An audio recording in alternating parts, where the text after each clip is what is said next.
Top 10 survival games, well, 2025 edition. Be sure to like the video. Subscribing is great as well. We're going to be diving in and talking about it in no particular order. The survival games available for the console platforms, whether you're on Xbox, PlayStation, or Nintendo. First up, we have Ark Survival Ascended, which is the reimagined version of Ark Survival Evolved.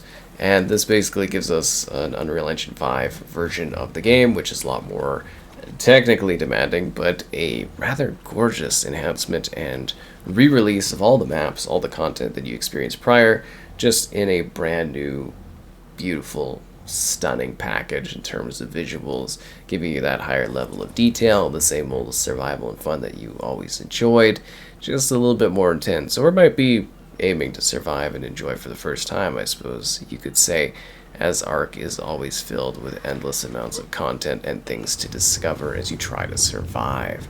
Just like you're going to be trying to survive a Honey, I Shrunk the Kid scenario in Grounded 2. Grounded is back. We've escaped the backyard, and now we've gone to the local park. The area is larger, there's more for you to explore, there's more for you to do, there's more of a story focus here, there's new, well, basically creatures and resources to collect. It's that same cooperative fun or standalone experience that you loved as you go around gathering various resources and then building a base and then building various items and weapons and tools and then getting to new places that are more challenging, all while discovering what the great secret is, as there is something hidden going on behind the scenes as to why you were shrunk down yet again. Because, it must be getting a little annoying getting, shrunken down to such a small state and being stuck in these terrible scenarios. But hey, you're a veteran now, so I'm sure you can handle it a little bit better than before. But no one is ever prepared to handle the magic of DayZ. It's a game that just continues to get updated with new content, new areas through DLC. They've added new places over the years. New items are coming all the time. You're going to have to survive not only against the terrifying zombies that are all around you, but also the other players that are trying to end your life. It's a massive open world zombie survival game, and there's not really a whole lot out there exactly like this. It's not just about surviving people attacking you, or creatures attacking you, or zombies attacking you.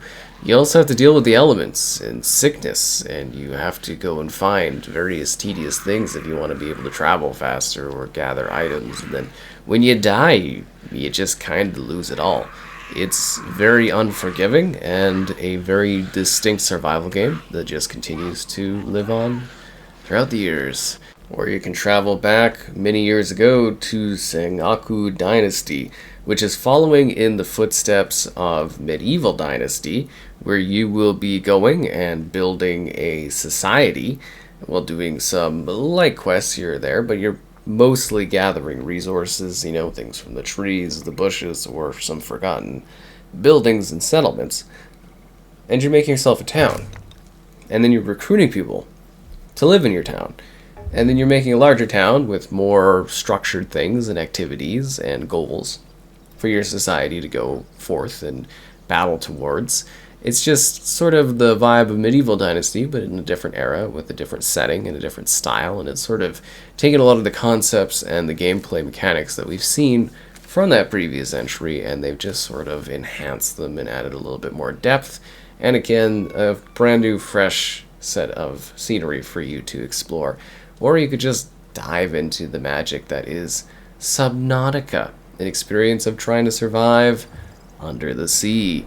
It's a dangerous land, basically lack of land, I guess you would say. You're just on a capsule, and you'll just be diving in and going below the, sea, below the water, in order to find resources, in order to 3D print new items, tools, and other things that will allow you to survive longer.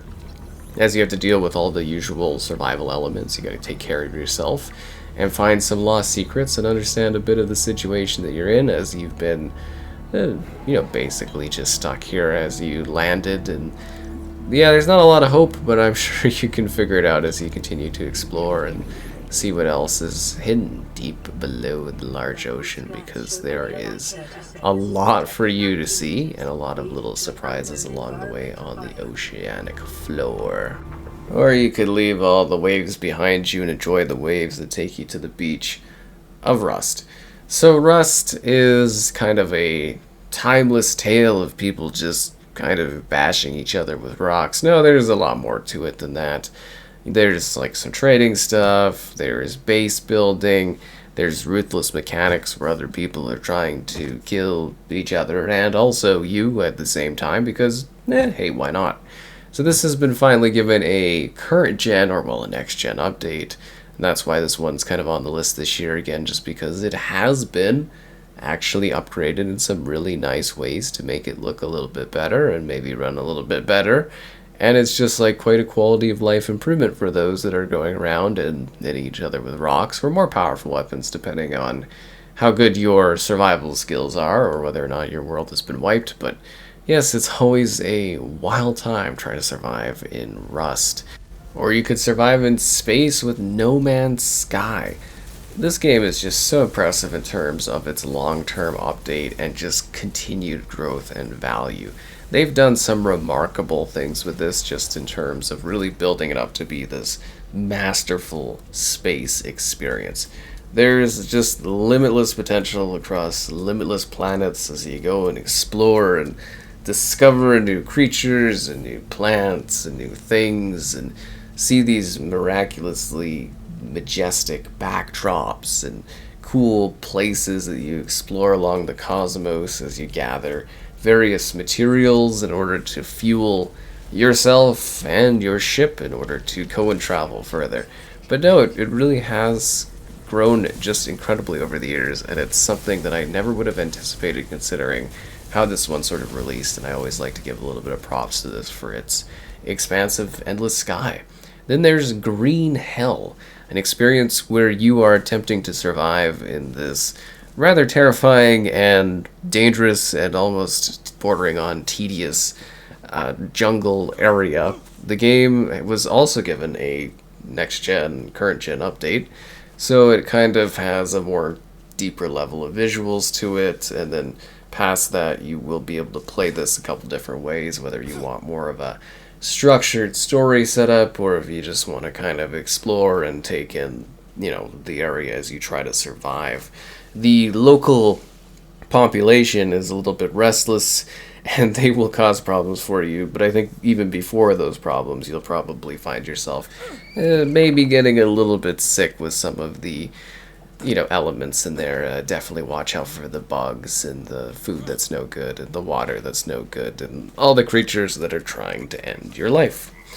So we have Minecraft, which is kind of the ultimate survival game. Obviously it's Lego, but I guess you would say in a video game that's sort of a simplification of it.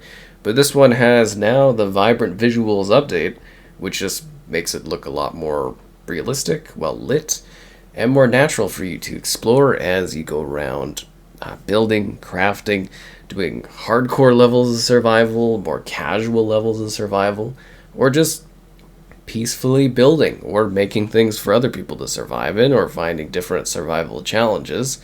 There's not really a game out there that sort of has the blank canvas that Minecraft has for you to enjoy survival in a natural, you just go out into the world and try to survive, or you try to build, or somebody set up something for you, or you take on a challenge, and there's just endless things to do when you're going out and trying to survive in Minecraft. And in a similar setup, but not the exact same, 7 Days to Die, which also has been given a similar, like with the others, upgrade or next gen, current gen sort of release, and this one has actually improved quite a bit from a console perspective.